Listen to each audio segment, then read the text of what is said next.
Also at federal court today, Christopher Dorsey, better known as local rapper B.G., pled guilty today to gun charges. Dorsey admitted that on 2 occasions, including on this YouTube video, he possessed guns, despite being a 3-time convicted felon. Christopher Noel Dorsey was born on September 3, 1980s, in New Orleans, Louisiana. He was raised in uptown New Orleans, 13th Ward, and by most accounts, he lived as normal of a childhood as one can expect in that rough neighborhood.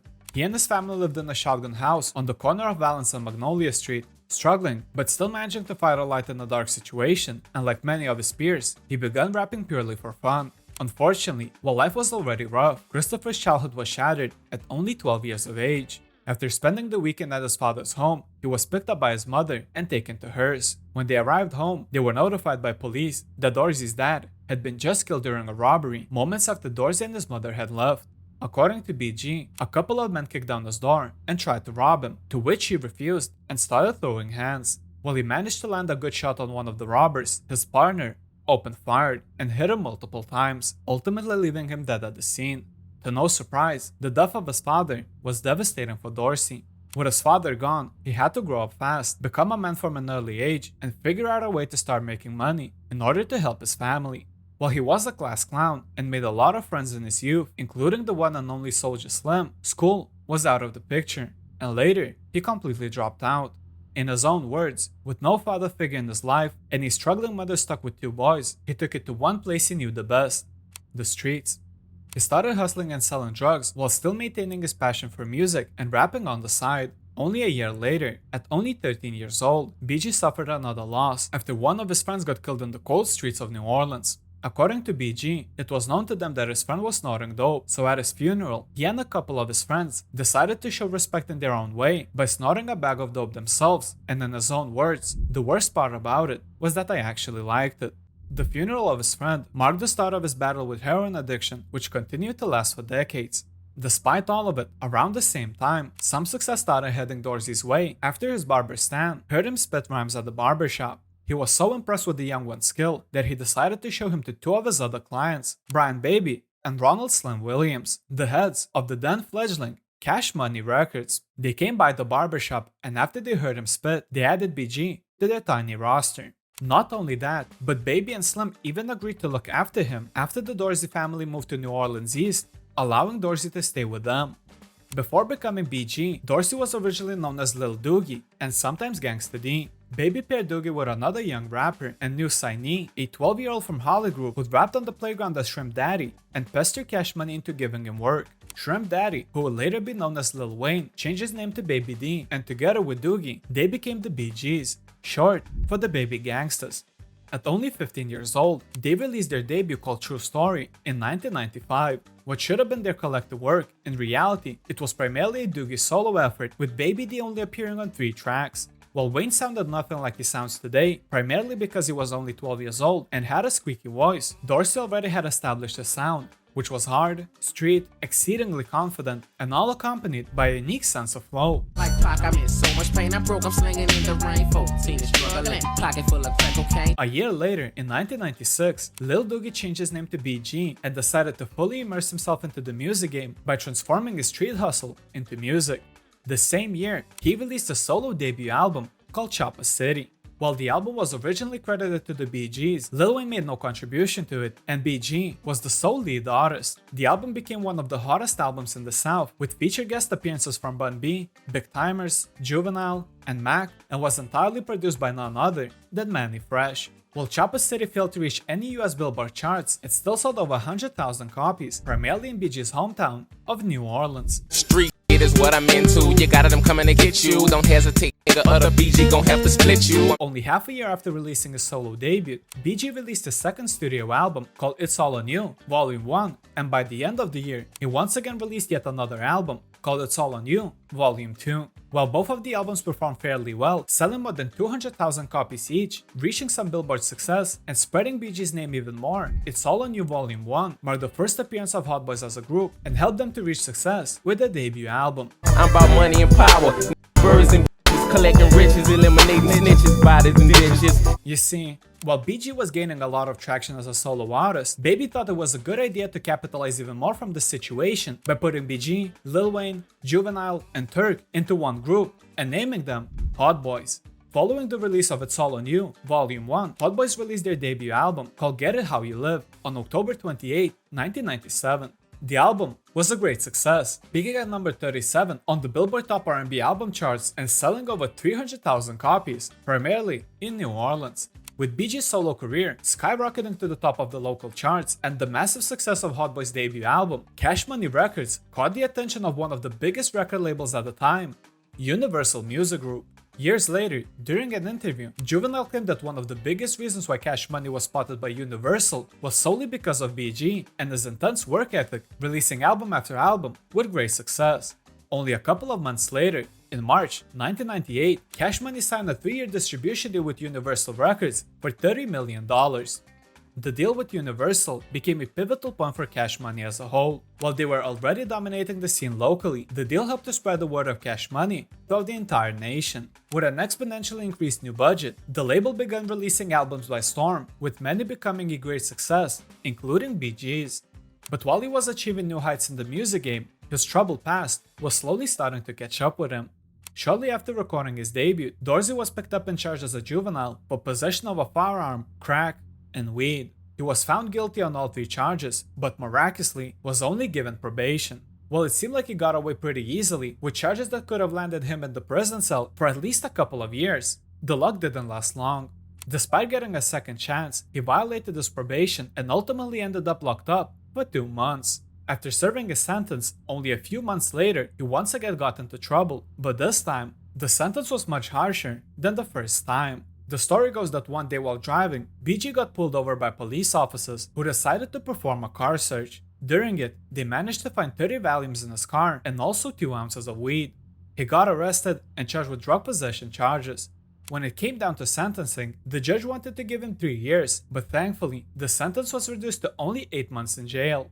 After serving his time, B.G made a conscious decision to get his mind right and devote himself to his music instead of wasting his time in jail. On April 20th, 1999, B.G released his 4th studio album called Chopper City in the Ghetto. The album is widely considered his best work, and at the time, it instantly became a certified classic. It debuted at number 9 on the Billboard 200, sold over 140,000 copies in its first week, and by the end of the year, the album was certified platinum, selling over 1 million copies in the United States. It featured guest appearances from Turk, Juvenile, Lil Wayne, and Birdman, and even spawned a top 40 single called Bling Bling. Every time I come around your city, bling bling. The single became a national phenomenon, with its success further popularizing hip-hop slang term bling bling, describing shiny expensive jewelry, cars, and other forms of opulence, with Oxford English Dictionary later adding the term bling bling to their catalog in 2003 and crediting B.G as one of the main popularizers of the term. Once again, following the success of his solo work, Hot Boys released their 2nd studio album called Guerrilla Warfare on July 27, 1999. The album was also an instant hit, debuting at number 5 on the Billboard 200, selling 142,000 copies in its first week, and also getting certified platinum by the end of the year. B.G's solo album became his best-selling solo album in Cash Money, while Hot Boys' Guerrilla Warfare became the most successful album as a group. These 2 albums, plus a whole lot of other albums by other Cash Money artists, helped them to dominate the top of the Billboard charts by the end of the 1990s. In the 2000s, B.G continued his solo career by releasing his 5th studio album called Checkmate. While the album didn't achieve the same success as his predecessor, it still landed at number 21 on the Billboard 200 with over 130,000 copies sold in its first week of its release, and later the same month was certified gold after selling 500,000 units. To everyone, it seemed like Cash Money couldn't be stopped. They had multiple platinum records tied to their name, a fleet of artists whose careers looked more promising than ever, and a major record label backing them up from the inside. But what seemed like a success story in the making couldn't be further away from the truth. You see, when you start making a lot of money, the greed also tends to grow, and if you're not a label executive, you start to get into a really big trouble. While Cash Money had multiple platinum albums, the artists of these albums started to see that something didn't add up. While Birdman and Slim were enjoying their lavish lifestyles, buying expensive properties and cars, the artists who helped them to live the lives that they were living started to find themselves short of money. It's not a surprise that record executives a lot of the time tend to screw over their artists with bad deals, and Cash Money wasn't any different. After releasing his last album, B.G decided to finally part ways with Cash Money due to money disputes. Unfortunately, it wasn't as easy as it seemed. His long-lasting legal entanglement with Cash Money ultimately halted his career and new music releases for more than 2 years, leaving fans speculating about the real reason for his hiatus. People knew about the drug problems B.G was fighting with, since he never shied away from talking about it in his music. During his absence from the spotlight, rumors started circulating that B.G had overdosed, with other rumors alleging that he was unable to deal with his addiction to drugs. In a 2002 interview with MTV, B.G responded to the rumors by saying, "It's no secret, everybody makes mistakes. Yeah, I used to get down. I don't get down no more, and that's that." He continued the interview by also commenting about the situation with Cash Money by saying, "I was young. I didn't know no better. I looked up to them and respected them. I felt like they wouldn't do me like that, but I was wrong. Baby calls himself the Birdman, but he wants to bird feed me. It's cool. You f***ed me over, and I learned my lesson. It's time for me to move on." Thankfully, the legal battles were over, and B.G was ready to release a new album after such a long time. Despite not being able to release new music, during his hiatus, he started his own record label and signed a deal with Koch Records. On February 25, 2003, B.G released his 6th studio album, called Living Legend. The album peaked at number 21 on the Billboard 200 and also spawned singles like Keep It Gangsta and Hottest of the Hot. The album also featured a lot of guest appearances, including his day one friend, Soulja Slim. He and Soulja Slim both left their labels in order to fully solidify themselves in the music scene as not only artists, but record label executives as well, with Soulja Slim also opening his own record label to Koch Records called Cutthroat Committee. With their relationship being as real as it gets, the duo had plans to merge the two labels into one and take over the music industry as a unit, but unfortunately, their ride or die relationship was sadly cut short. On November 26, 2003, Soulja Slim was murdered in front of his mother's front porch after an assailant fired 4 rounds at him, hitting him 3 times in the face and once in the chest. The loss of Soulja Slim had a devastating effect not only on B.G, but on New Orleans as a whole. While he wasn't the most famous rapper, he was for sure more than famous in the streets of New Orleans and was loved and feared by many. Following the death of his partner, B.G's only way to move forward was to continue releasing music and doing what he knew best. Throughout the next 5 years, he dropped at least 1 album each year. He released Life After Cash Money, The Heart of the Streets Volume 1, and later Volume 2. With his newly formed group called Chopper City Boys, he released 2 albums called We Got This and Life in the Concrete Jungle, and after many delays, he released his 10th studio album called Too Hood to Be Hollywood in December 2009. Departure from Cash Money also meant that he got back to New Orleans and started to get back into his old ways, being 1 foot in the music game and 1 in the streets. While his hustle in the music game didn't change, the success of it unfortunately did. The majority of these albums managed to reach at least some spot on the Billboard 200, with some even reaching the top 10, but it failed to gain the same success, sales-wise. Each album seemed to be performing lower and lower each year, selling fewer and fewer units. With his music career on a slow decline, his street life eventually caught up with him one more time, and this time, his music career was the least of his worries. On November 3, 2009, Dorsey, along with 2 of his friends, Damone Pollard and Gerard Featherson, were arrested in eastern New Orleans after police pulled over his Chevrolet Tahoe during a routine traffic stop. During a search of a vehicle, police found 3 guns along with loaded magazines, 2 of which were reportedly stolen. Not only that, but after a quick checkup, police found out that the car itself had been recently stolen from an Elmo rental car parking lot. All of them got handcuffed and taken into custody. This was a terrible situation for B.G. He not only got caught with a lot of stuff, but let's not forget, he was already a convicted felon who was once again carrying guns with him. Initially, Pollard confessed to ownership of the guns, but later prosecution found out that B.G pushed one of his associates to falsely claim ownership of the gun, and because of that, he was charged with obstruction of justice. The state criminal case was eventually moved to federal court, and both Pollard and Featherson pleaded guilty, paving the way for the charges against Dorsey. Pollard reached a plea agreement with prosecutors and was sentenced to 30 months in prison. Featherson, with an extensive criminal record, received a 20-year sentence. Now, the only person left was B.G. He was charged with criminal possession of a weapon and also obstruction of justice. After his failed attempt to pin the gun charge on one of his associates, Dorsey confessed to all of the crimes that he committed, but made it loud and clear that he was not willing to cooperate with the police, staying in line with the no-snitch philosophy he often talked about in his songs. I never snitch, never tell. If them people come and get me, I'ma sit my jail. To everyone's surprise, this wasn't the end of his charges. Prosecutors also did an investigation on him prior to his arrest and have linked him with two of the city's most high-profile alleged murderers, Telly Hankton and Walter Porter. Hankton was recently convicted in one murder and was serving a life sentence, considered to be a public enemy number one by police and prosecutors who have alleged that he ran a sprawling drug empire whose markets were enforced with violence. Porter at the time was sitting in jail, charged with killing the brother of a witness in a killing perpetrated by Hankton.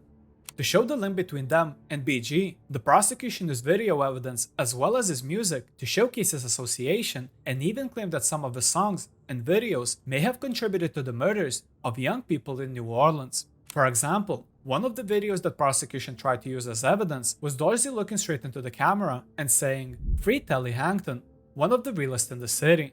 While these videos became a much debated topic in the courtroom, with Dorsey's lawyer commenting, "They're taking things out of context," the prosecution was seeking a 25-year prison sentence if found guilty on all charges and his alleged wide range of criminal activity. On December 7, 2011, Dorsey pled guilty to 2 counts of possession of a firearm and 1 count of conspiracy to obstruct justice. Prosecutors also made it clear that there was no plea agreement or deal in place, with B.G. remaining true to his word and once again reassuring everyone that he was not a snitch and that he was not willing to work with the government. On July 18, 2012, Dorsey, better known as B.G., was sentenced to 14 years in federal prison and 3 years of federal supervision upon his release. His release date was set to September 2026. The sentencing was twofold for B.G. While he took full responsibility for his actions and didn't have any problems with admitting that he was wrong in the situation, 14 years seemed a bit harsh. He tried to appeal the sentencing in the hopes of getting a reduced sentence, but unfortunately, all of his appeals were dismissed. After spending 11 years behind bars, on September 5, 2023, B.G. was released from prison and greeted by none other than Birdman himself, who was happy to see him free and as a gift gave him a platinum cash money pendant. B.G.'s journey from poverty to becoming one of the biggest artists from New Orleans is a testament to the transformative power of music and the human spirit. From his early career with Cash Money Records to his legal troubles and eventual release from prison, B.G.'s story is one of resilience, determination, and the pursuit of artistic expression. As he prepares to re-enter the hip-hop scene, B.G.'s experiences will undoubtedly shape his music and inspire others who face the similar challenges for years to come.